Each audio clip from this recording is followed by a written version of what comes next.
Do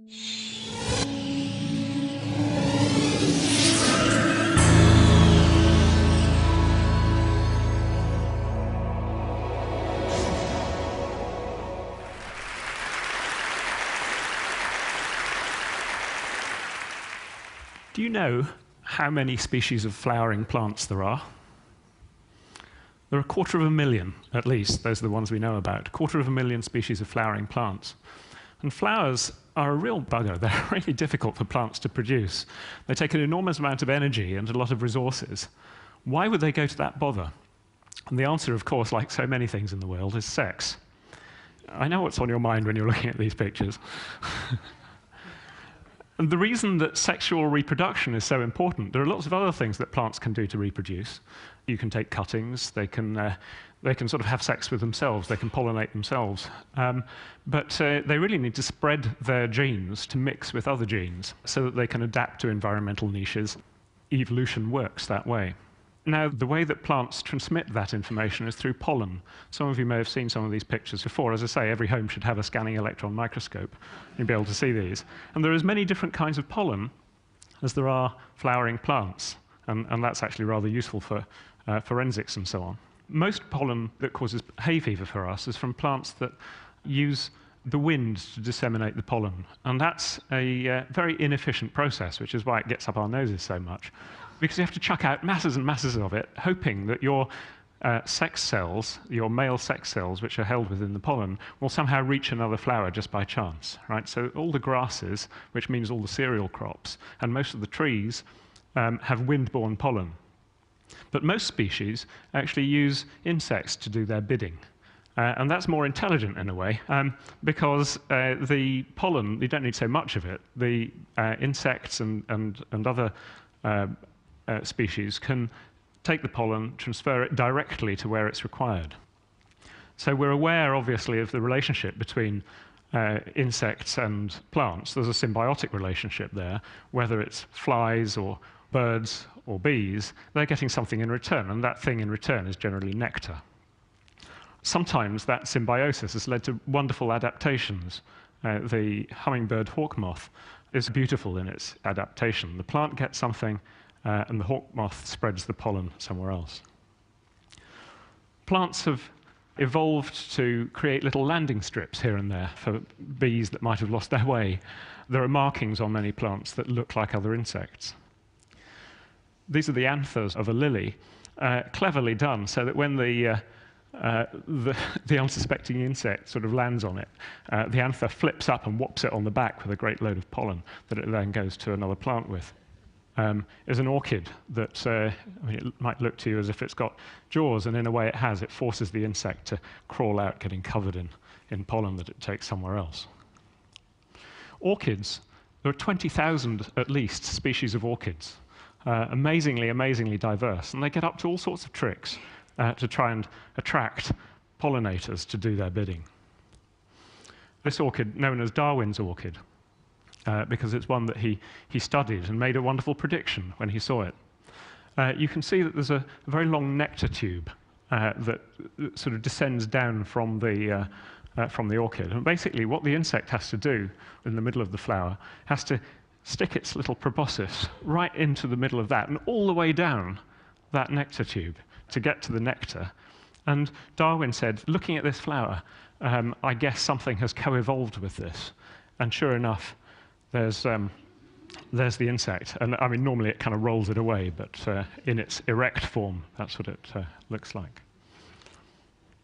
Now, you can imagine that if nectar is such a valuable thing and expensive for the plant to produce, and it attracts lots of pollinators, then just as in sort of human sex, people might start to deceive. They might say, I've got a bit of nectar, do you want to come and get it? Now, this is a plant. This is a plant here that insects in South Africa just love, and they've evolved with a long proboscis to get the nectar at the bottom. And this is the mimic. So this is a plant that is mimicking the first plant. And here is the long proboscis fly. that has not got any nectar from the mimic, because the mimic doesn't give it any nectar. It thought it would get some. So not only has the fly not got the nectar from the mimic plant, it's also, if you look very closely at the just at the sort of head end, you can see that it's got a bit of pollen that it would be transmitting to another plant if only some botanist hadn't come along and stuck it to a blue piece of card. Now, deceit carries on through the plant kingdom. This flower with its black dots, they might look like black dots to us, but I tell you, to a male insect of the right species, that looks like two females who are really, really hot to trot. And when the insect gets there and lands on it, dosing itself in pollen, of course, that it's going to take to another plant, if you look at the Every Home Should Have One Scanning Electron Microscope picture, you can see that there are actually some patterning there, which is three-dimensional. So it probably even feels good for the insect, as well as looking good. And these electron microscope pictures, here's one of an orchid mimicking an insect. You can see that different parts of the structure have different colors and different textures to our eye, have very, very different textures to what an insect might perceive. And this one has evolved to mimic a sort of glossy metallic surface that you see on some beetles. And under the scanning electron microscope, you can see the surface there, really quite different from the other surfaces we looked at. Sometimes the whole plant mimics an insect, even to us. I mean, I think that looks like some sort of flying animal or beast. It's a wonderful, amazing thing. This one's clever. It's called Oncidium. I think of it as Insidium sometimes. So the right species of bee, this looks like another very aggressive bee, and it goes and bops it on the head lots and lots of times to try and drive it away, and of course covers itself with pollen. The other thing it does is that this plant mimics another orchid that has a wonderful store of food for insects. Only this one doesn't have anything for them. So it's deceiving on two levels. Fabulous. Here we see ylang ylang, the component of many perfumes. I actually smelt someone with some on earlier. And the flowers don't really have to be that gaudy. They're sending out fantastic array of scent to any insect that'll have it. This one doesn't smell so good. This is a flower that really, really smells pretty nasty and is designed, again, evolved, to look like carrion. So flies love this. They fly in and they pollinate. And this, which is Helicodiceros, is also known as dead horse arum. I don't know what a dead horse actually smells like, but this one probably smells pretty much like it. It's really horrible. And blowflies just can't help themselves. They fly into this thing. They fly all the way down it. They lay their eggs in it, thinking it's a nice bit of carrion. And not realizing that there's no food for the eggs are going to die. But the plant, meanwhile, has benefited because the bristles release and the flies disappear off to pollinate the next flower. Fantastic. Here's arum. Arum maculatum, lords and ladies, or cuckoo pint in this country. I photographed this last week in Dorset. This thing heats up by about 15 degrees above ambient temperature. Amazing. And if you look down into it, this is sort of down past the spadix, the flies get attracted by the heat, which is boiling off volatile chemicals, little midges, and they get trapped underneath in this container. They drink this fabulous nectar, and then they're all a bit sticky. At night, they get covered in pollen, right, which sort of showers down over them. And then the bristles that we saw above, they sort of wilt and allow all these midges out covered in pollen. Fabulous thing. Now, if you think that's fabulous, this is one of my great favorites. This is the Philodendron salum, okay? For anyone here from Brazil, you'll know about this plant. This is the most amazing thing. That sort of phallic bit there is about a foot long, okay? And it does something that no other plant that I know of does.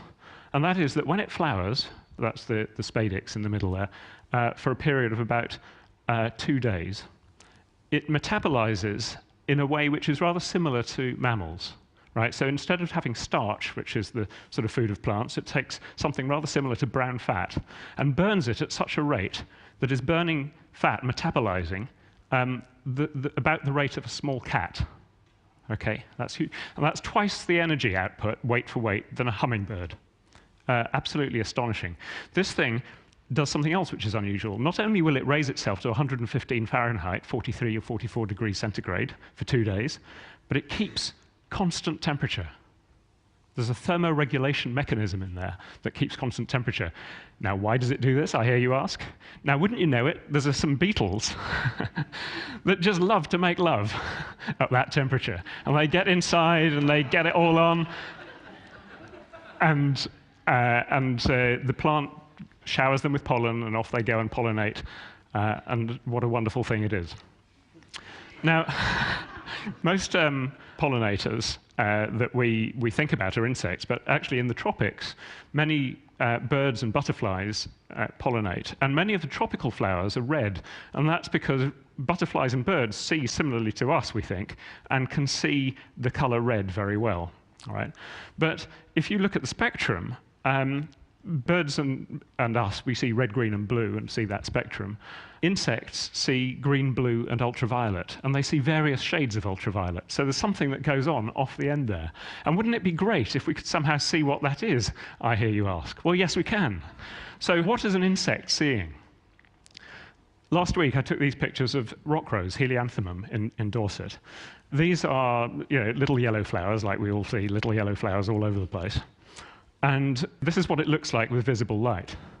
This is what it looks like if you take out the red.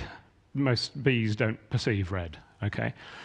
And then I put some ultraviolet filters on my camera and took a very, very long exposure with the particular frequencies of ultraviolet light. And this is what I got, right? And that's a real fantastic bullseye, right? Now, we don't know exactly what a bee sees, because any more than you know what I'm seeing when I call this red, right? We can't know what's going on in, let alone an insect, another human being mind. But the contrast will look something like that. Okay, so it's standing out a lot from the background. Here's another little flower, different range of ultraviolet frequencies, different filters to match the pollinators, and that's the sort of thing that it would be seeing. Just in case you think that all yellow flowers have this property, no flowers damaged in the process of this shot. It's just attached to the tripod, not killed. Then under ultraviolet light, look at that.